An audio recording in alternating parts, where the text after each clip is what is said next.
Bem-vindos ao programa de capacitação e aprimoramento em arboviroses da Sociedade Brasileira de Dengue e Arbovirose, entidade constituída por médicos e outros profissionais de saúde, como enfermagem, profissionais de farmácia, entomólogos e biólogos, todos com o objetivo de se aprofundar no estudo das arboviroses. Há 30 anos temos no Brasil a circulação do vírus da dengue. Há 6 ou 7 anos, epidemias maciças de chikungunya. Há 2 anos temos visto a epidemia de Zika, com todas as suas repercussões em termos de malformação fetal. E temos agora o espectro que nos assombra da febre amarela, com a sua capacidade e o seu potencial de urbanização.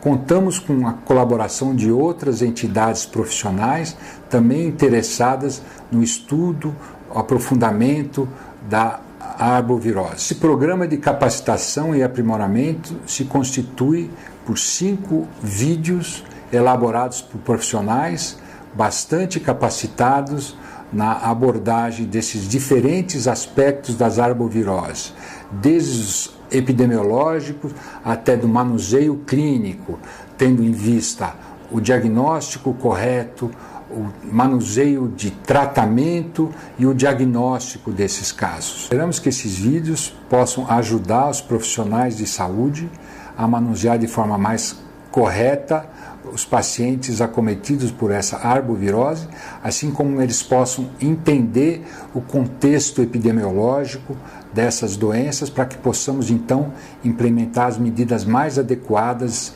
para a sua prevenção.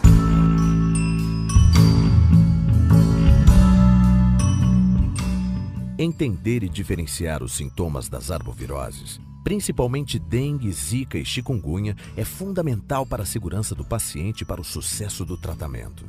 Já foram descritas mais de 500 doenças associadas aos arbovírus, sendo 150 prevalentes no ser humano, entre as quais se destacam dengue, zika e chikungunya pelo maior impacto na saúde das pessoas. Apesar de terem o mesmo vetor, essas doenças têm similaridades enganosas. Na verdade, são diferentes na evolução e na intensidade dos sintomas, exigindo manejos específicos. Desta forma, o diagnóstico diferencial é a chave para o sucesso do tratamento. Essa constatação aumenta a importância da história clínica ou anamnese do paciente, que deverá incluir, além da verificação de sinais, sintomas e estado geral, a coleta de informações acessórias, como local de moradia, exposição recente a áreas epidêmicas e a convivência com pessoas com diagnóstico confirmado de dengue, zika ou chikungunya. O diagnóstico dessas arboviroses deve ser realizado com base clínico-epidemiológica, apoiado em resultados de exames complementares, a critério do médico, para poder definir com exatidão o quadro virêmico. Tratando especificamente da dengue, zika e chikungunya, há sintomas comuns a estas infecções. A diferenciação entre as doenças vai ser feita sobre a presença e a intensidade dos sintomas e sinais relatados. Além disso, também será estabelecido o nível de gravidade do quadro naquele paciente, orientando os demais procedimentos. Para entender os sinais e sintomas e a razão dos agravamentos dependendo do quadro infeccioso, é importante entender como se dá a patologia e a fisiopatologia de cada uma destas 3 doenças. É fundamental entender que a dengue é uma enfermidade dinâmica cuja evolução pode rapidamente migrar de um quadro clínico de intensidade leve para um quadro de gravidade extrema. Muitas teorias já foram propostas para explicar as manifestações clínicas e a gravidade dos quadros de dengue.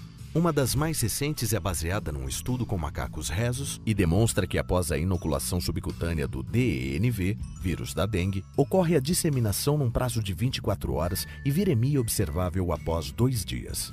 Em seres humanos, a duração esperada da viremia é de 3 a 6 dias, num período de incubação que varia de 4 a 10 dias, mas pode ser detectada até 18 horas antes do início dos sintomas, durando até a resolução da febre. Todavia, o vírus poderá ser encontrado em monócitos algum tempo depois do período de viremia detectável. O organismo hospedeiro humano desenhará uma primeira resposta imunológica inata, através de mecanismos antivirais mediados pela liberação pelos fibroblastos ou monócitos de interferon alfa e beta. segue-se uma resposta humoral, da qual os anticorpos resultantes levarão a imunidade para aquele sorotipo. Mas esta reação é específica para aquela variante do vírus e não previne a infecção pelos demais sorotipos da dengue, nem permite prognósticos quanto à gravidade de uma nova infecção. Ao contrário, numa infecção sequencial por um sorotipo diferente, ocorre uma facilitação de entrada do vírus nas células, onde ele se replica, como os monócitos, por exemplo, que se ligam com mais facilidade aos complexos imunes não neutralizantes, aumentando a quantidade de vírus circulante e trazendo risco de formas clínicas de gravidade maior. A infecção pelo vírus da dengue causa uma doença de amplo espectro clínico, indo de quadros oligossintomáticos até graves e óbito. De uma maneira geral, a dengue pode ser considerada como uma doença inflamatória, visto o efeito e resultado sobre tecidos e órgãos. Febre alta de início abrupto associado a cefaleia e mialgia intensas, adinamia presente, mal-estar generalizado, artralgias moderada de punho, de metacarpofalanges, artelhos, cotovelos, tornozelos e de metatarsofalanges, dor retroorbital significativa e sangramento de mucosas, além de intensa leucopenia e trombocitopenia. Segue-se o desaparecimento da febre após 3 ou 7 dias, o exantema, ou rash eritematoso moderado, predominantemente do tipo máculo papular na face, tronco, membros, planta dos pés e palma das mãos, com prurido moderado. Podem ainda estar presentes anorexia, náuseas, vômito e diarreia. Os chamados sinais de alarme, dor abdominal intensa, referida à apalpação e contínua, vômitos persistentes, acúmulo de líquidos, ascite, derrame pleural, derrame pericárdico, hipotensão postural e ou lipotimia, hepatomegalia maior que 2 centímetros abaixo do rebordo costal, sangramento de mucosa, letargia e ou irritabilidade, aumento progressivo de hematócrito, quando presentes, caracterizam um maior risco de complicações, necessitando de ações imediatas por parte dos profissionais de saúde e admissão para a estabilização clínica. Os sintomas referidos pelo paciente não fazem prescindir da prova do laço. A prova do laço deve ser realizada na triagem, obrigatoriamente em todo paciente com suspeita de dengue e que não apresente sangramento espontâneo. Na dengue, a fase aguda com cefaleia, mialgia, dor articular e febre alta é seguida pela fase crítica, na qual esses sintomas se abrandam e podem dar lugar à síndrome do choque da dengue, caracterizada pela queda intensa e maligna da pressão arterial, que pode levar a alterações neurológicas e problemas cardiorrespiratórios. Dentre os tipos da dengue, a febre hemorrágica mereceu uma revisão científica e tem hoje uma melhor denominação: síndrome de permeabilidade vascular da dengue, explicitando a perda de água e líquidos pelo paciente e sua gravidade. A patogenia do Zika vírus é semelhante em processo à da dengue. É raramente fatal. Uma vez inoculado, o vírus vai infectar o tecido linfóide e circulação sistêmica, fazendo a viremia. Os maiores agravantes do Zika são o tropismo positivo para o sistema nervoso central, produzindo mielite, encefalomielite, em quadros como a síndrome de Guillain-Barré e os efeitos teratogênicos sobre os fetos, com a síndrome da Zika congênita, cuja face mais terrível é a microcefalia. A diferenciação das manifestações do Zika de outras infecções nem sempre é possível, realizando-se pela presença, intensidade e duração dos sintomas. A febre nos quadros de Zika é mais discreta, abaixo de 38,5 graus ou mesmo ausente de pequena duração, 1 a 2 dias. Há relatos de casos de febre alta acima de 38,5 graus, relacionado diretamente à infecção viral. O exantema ou rash cutâneo intenso surge na maioria dos casos sintomáticos e persiste por 1 a 2 dias. Edema intenso de extremidades ocorre nos primeiros dias de infecção. Mialgias, artralgias leves a moderados podem estar presentes. Conjuntivite não pruriginosa leve é manifestada entre 50% a 90% dos casos sintomáticos, com presença de uveíte e dor retroorbital leve a moderada. Estão presentes cefaleia moderada, hipertrofia ganglionar intensa e leucopenia importante. Acontecimentos neurológicos, quando ocorrem, são intensos. Não foram relatados casos de trombocitopenia, linfopenia, discrasia hemorrágica, risco de choque ou risco de morte. A patogenia do vírus chikungunya é semelhante àquela da dengue e zika, mas difere pelo direcionamento viral. Após a inoculação do vírus na pele, haverá uma replicação viral significativa neste sítio, o que justifica o grande número de manifestações cutâneas na doença. O rash certamente se deve à interação entre o vírus e o sistema imune inato, além de queratinócitos, fibroblastos e melanócitos. A interação com células dendríticas permitirá a disseminação para outros órgãos como coração, fígado e músculos. Neste momento, células do sistema imune inato tentarão conter a replicação viral. A uveíte, muito encontrada em casos de chikungunya, se deve à infecção nos fibroblastos oculares da córnea, retina e outros. Na infecção por chikungunya, portanto, ocorre uma invasão viral das articulações, causando forte inflamação daqueles tecidos internos, que, se persistente, pode levar à destruição da articulação em si, com sequelas importantes como artrite reumatoide. A ativação dos fibroblastos articulares nociceptivos, que enviam sinal de dor, são ativados pela síntese de interferon, resultante da reação imune à infecção, caracterizando dor neuropática e não dor inflamatória, como no caso da dengue. Por estas características, a infecção por chikungunya pode ser caracterizada como uma doença sistêmica e não inflamatória, como a dengue. E, consequentemente, o paciente referirá mal-estar generalizado, dor e desconforto. A infecção pelo vírus chikungunya resulta em imunidade permanente. O período de incubação varia de 3 a 7 dias e os sintomas iniciam-se entre 4 a 8 dias após a picada do mosquito, podendo variar de 1 a 12 dias. A fase aguda ocorre até o 21º dia de infecção e pode persistir por meses. Nem todos os indivíduos infectados por chikungunya desenvolvem sintomas. Porém, quando manifestados, os sintomas demandam atendimento clínico. O que mais diferencia o quadro clínico de chikungunya da dengue e zika são as manifestações articulares. Embora a dengue também possa se iniciar com poliartralgia, na chikungunya, o nível de morbidade é mais exuberante, persistente e pode ser recidivante. Mialgia e artralgia muito intensas são relatadas simultâneas à febre alta, hepatomegalia e leucopenia, trombocitopenia importantes na fase aguda e subsequentes. Exantema maculopapular e linfadenopatias leves a moderados são observáveis. Cefaleia, conjuntivite pruriginosa e dor retroorbital, quando ocorrem, são leves. Não há relato de edema de extremidades ou de sintomas hemorrágicos.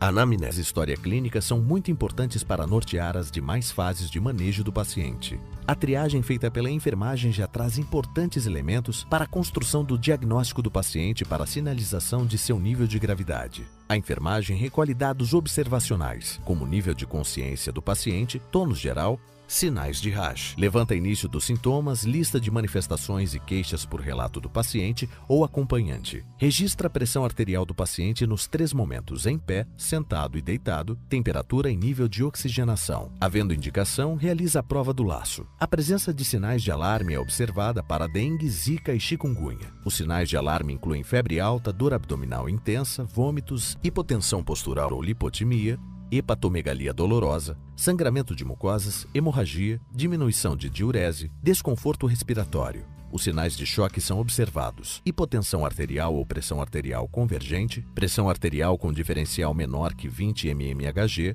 pulso rápido e fino, enchimento capilar lento. O julgamento da enfermagem indicará preliminarmente o nível da emergência, espera urgência e emergência, para encaminhamento ao atendimento médico, contribuindo em muito para o êxito do atendimento ao paciente de acordo com o protocolo de Manchester. Após a verificação da pressão arterial com o paciente deitado ou sentado, se calcula a média entre pressão sistólica e diastólica e se registra. Novamente se insufla o manguito até o valor médio obtido, mantendo por 3 minutos para crianças ou 5 minutos para adultos ou até o aparecimento de petequias ou equimoses. A enfermagem deverá desenhar sobre a pele do antebraço um quadrado de 2,5 centímetros ou uma área equivalente à falange distal do polegar. Contam-se o número de micropetequias na área delimitada. Se houver 20 ou mais petequias na área para adultos ou 10 e mais para crianças, a prova do laço é positiva. Os exames auxiliares considerados para dengue, zika e chikungunya incluem principalmente sangue, urina e líquor, além dos exames de imagem. Os exames auxiliares requerem conhecimento do ciclo viral para serem apropriadamente solicitados. Caso contrário, o resultado poderá ser falseado ou inválido. Dado o ciclo de viremia, até o 5º ou 6º dia de sintomas, é improvável que se possa diagnosticar o quadro de maneira segura através de métodos sorológicos. Considerando a dengue nos primeiros 1 a 5 dias de febre, a utilização do antígeno NS1 tem sido considerada produtiva, bem como exames de biologia molecular, cujo prazo para resultados podem variar de 1 a 2 dias até uma semana. Tanto o teste do antígeno NS1 quanto o teste PCR, ou reação de cadeia de polimerase, tem capacidade preditiva considerável na fase aguda. Nenhum teste é 100% sensível, portanto, o resultado negativo nesta fase não deve descartar a suspeita de dengue. Os exames sorológicos têm sua aplicação depois da fase aguda, após os primeiros 5 a 7 dias dos sintomas. Os métodos sorológicos disponíveis na atualidade no Brasil são o ELISA ou imunofluorescência. O critério esperado é que do 5º dia até 12 semanas após o início dos sintomas, os anticorpos IgM estejam presentes. A partir daí, devem se tornar menos detectáveis, com os anticorpos IgG tendo primazia. Todavia, persiste a chance de se obter um resultado falso positivo. Ainda há o recurso para diferenciação de diagnósticos, que é o PRNT, ou teste de neutralização por redução de placas.